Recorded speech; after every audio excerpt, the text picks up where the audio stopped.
Standard 9th subject Hindi chapter number 3 क्या निराश हुआ जाए, जिसके अंदर अगले वीडियो में हमने देखा कि किस प्रकार भारत के लोग जो है वो कानून से अधिक धर्म को मानते हैं, कि लोग धर्म से डरते हैं, कानून से नहीं डरते और कानून से वो लाभ भी उठाते हैं, उसे धोखा भी देते हैं। कि भारत के लोग क्या मानते हैं कि कानून को धोखा दिया जा सकता है लेकिन धर्म को धोखा नहीं दिया जा सकता।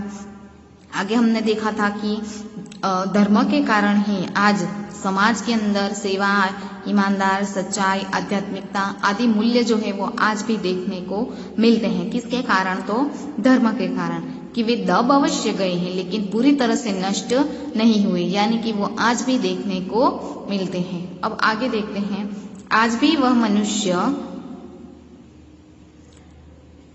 प्रेम करता है, कि आज भी वह मनुष्य से प्रेम करता है, यानी कि आज के लोग एक दूसरे से दुश्मनी ही करते, ऐसा नहीं है। कि आज भी एक मनुष्य दूसरे मनुष्य के साथ प्रेम पूर्वक रहता है, महिलाओं का सम्मान करता है, झूठ और चोरी को गलत समझता है, दूसरे को पीड़ा पहुंचाने से को पाप समझता है।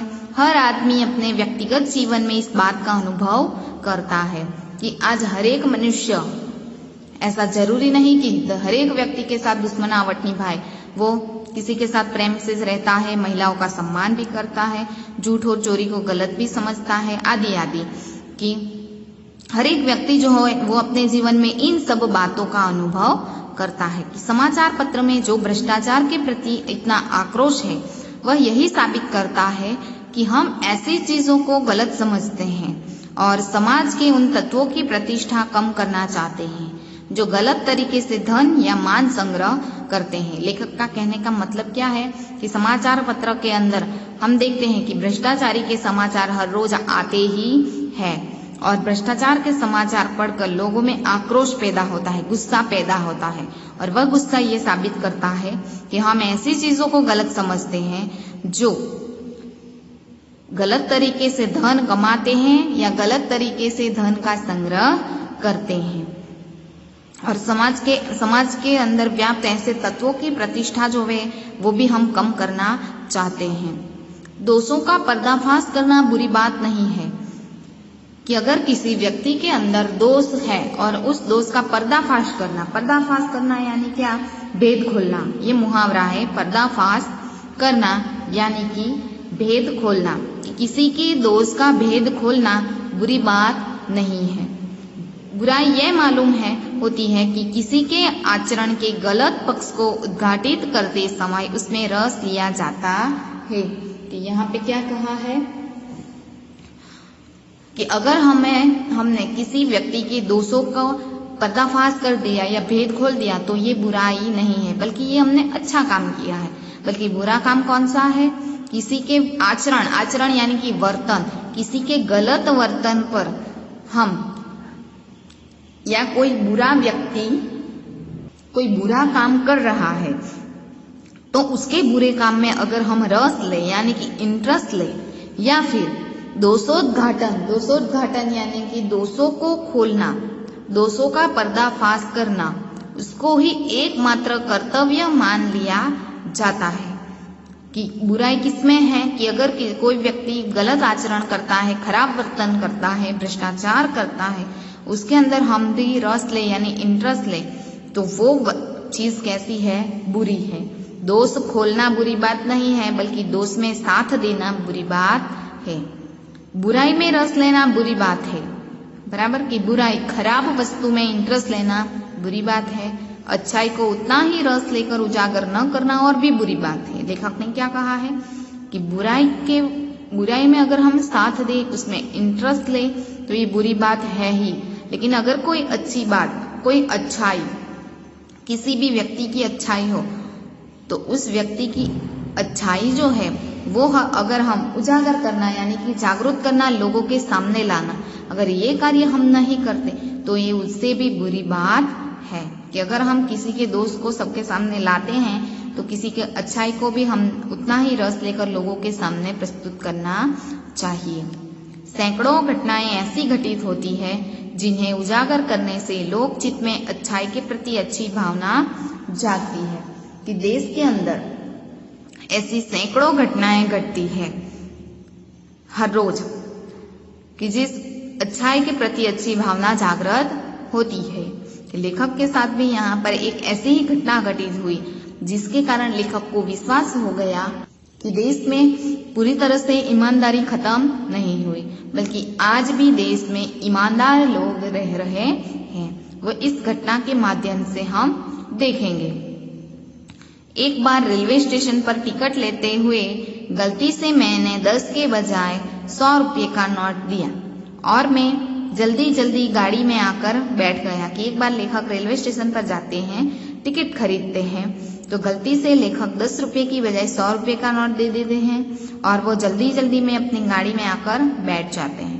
थोड़ी देर में टिकट बाबू यानी कि जिनसे उन्होंने टिकट ली थी, वो उन दिनों के सेकंड क्लास के डिब्बे में हर आदमी का चेहरा पहचानता हुआ उपस्थित हुआ।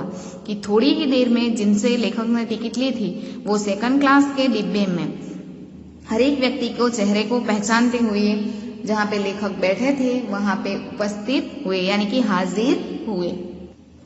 उसने मुझे पहचान लिया। कि लेखक ने उस टिकट बाबू ने लेखक को पहचान लिया और बड़ी विनम्रता के साथ मेरे हाथ में 90 रुपये रख दिए। और उस टिकट बाबू ने क्या किया कि बड़ी ही नम्रता से 90 रुपये, 10 रुपये टिकट के जो थे वो ले लिए उन्होंने और बाकी के जो 90 रुपये बचे थे वो उन्होंने लेखक के हाथ में रखते हुए बोले, यह बहुत गलती हो गई थी, आपने भी नहीं देखा, मैंने भी नहीं देखा। उसके चेहरे पर विचित्र संतोष की गरिमा यानी बड़प्पन थी। मैं चकित रह गया कि उन्होंने क्या कहा कि लेखक के हाथ में वो 90 रुपये थमा दिए और क्या कहा कि बहुत बड़ी गलती हो गई थी, कि आपने भी नहीं देखा कि आपने कितने रुपए दिए और मैंने भी ये नहीं देखा, बाद में देखा कि मुझसे भी ये गलती हो गई है। और लेखक को रुपये लौटाते समय उसके चेहरे पर एक संतोष का बड़प्पन दिखाई देता था और लेखक भी यह प्रसंग से आश्चर्यचकित रह जाते। क्यों? क्योंकि आज के जमाने में हम देखते हैं तो अगर गलती से किसी को ज्यादा रुपये दे दिए या किसी ने हमें ज्यादा रुपये दे दिए तो अगर हमारे अंदर ईमानदारी हो तो हम उसे लौटा देंगे कि चलो ये किसी के मेहनत के रुपये हैं तो हमें उसे लौटा देने चाहिए। अगर हम में ईमानदारी की कमी है या ईमानदारी है ही नहीं तो हम क्या करेंगे, खुश हो जाएंगे और उन रुपयों को ले लेंगे और खर्च कर डालेंगे। तो ज्यादा ईमानदार बनने में ही भलाई है। कि यहाँ पे भी उस टिकट बाबू ने ईमानदारी दिखाकर लेखक के जो 90 रुपये थे वो उसे लौटा दिए। कैसे कहूं कि दुनिया में सच्चाई और ईमानदारी लुप्त हो गई है। लेखक क्या कहते हैं कि कैसे कहूं कि दुनिया में सच्चाई और ईमानदारी लुप्त हो गई है। लुप्त यानी कि खो गई है। इस घटना के से लेखक को ऐसा विश्वास हो गया कि नहीं, दुनिया में सच्चाई और ईमानदारी जो है वो पूरी तरह से खोई नहीं है। वैसी अनेक अवांछित घटनाएं भी हुई है, परंतु यह एक घटना ठगी और वंचना की अनेक घटनाओं से अधिक शक्तिशाली है। कि वंचना એટલે કે छेतराऊ, वंचना का मतलब क्या होगा, छेतराऊ। कि ये घटना तो हुई। दूसरी घटना है एक ऐसी लेखक ने लिखी है यहाँ पे जो अधिक शक्तिशाली है। कि एक बार मैं बस यात्रा कर रहा था। कि लेखक जो है वो एक बार बस में यात्रा कर रहे थे। मेरे साथ मेरी पत्नी और 3 बच्चे भी थे। बस में कुछ खराबी थी, रुक रुक कर चल रही थी। गंतव्य से कोई 5 मील पहले ही एक निर्जन और सुनसान स्थान में बस ने जवाब दे दिया। जवाब दे देना यानी कि बस जो है वो बंद हो गई, क्योंकि वो पहले से ही खराब थी और रुक रुक कर चल रही थी, इसलिए वो एक निर्जन और सुनसान स्थान पर आकर बंद हो गई। रात के कोई 10 बजे होंगे। कि ये घटना कब घटित हुई, रात के 10 बजे। बस में यात्री घबरा गए। कि अचानक से अगर ऐसा कोई हादसा हो तो जाहिर सी बात है कि कोई भी मनुष्य घबरा जाएगा। कंडक्टर ऊपर गया और एक साइकिल लेकर चलता बना। कि कंडक्टर ने क्या किया, बस में से नीचे उतरा और बस के ऊपर चढ़ा और उसके ऊपर से एक साइकिल ली और यहाँ से निकल गया। लोगों को संदेह हो गया कि हमें धोखा दिया जा रहा है। कि कंडक्टर इस प्रकार से बस साइकिल लेकर चला जाता है बिना किसी को कुछ भी कहे, तो लोग, बस में बैठे लोग जो है उन्हें शंका हो गई कि शायद हमें धोखा दिया जा रहा है। बस में बैठे लोगों ने तरह तरह की बातें शुरू कर दी कि कंडक्टर भाग गया है। ऐसा सोचकर बस में बैठे लोगों ने तरह तरह की बातें करनी शुरू कर दी। किसी ने कहा यहाँ डकैती होती है, किसी ने क्या कहा कि ऐसी सुनसान जगह पर तो डाका डाला जा सकता है। 2 दिन पहले ही इसी तरह एक बस को लूट लिया गया था। एक तो प्रजा जो है, बस की प्रजा वो घबराई हुई है पहले से, और लोग जो है वो ऐसी बातें करके और घबरा रहे हैं।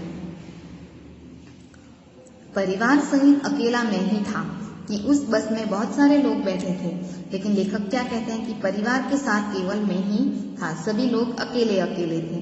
बच्चे जो है वो पानी पानी चिल्ला रहे थे और पानी का कहीं ठिकाना न था। ऊपर से आदमियों का डर समा गया था कि एक तो परिवार के साथ केवल मैं ही था और बच्चे जो थे वो पानी के लिए चिल्ला रहे थे और पानी कहीं भी दिखाई देता नहीं था, और ऊपर से बस के अंदर बैठे जो व्यक्ति है वो ऐसी बातें करके डर पैदा कर रहे थे। आज की वीडियो है ना, इतना ही देखेंगे, नेक्स्ट आगे की वीडियो में देखेंगे। Thank you.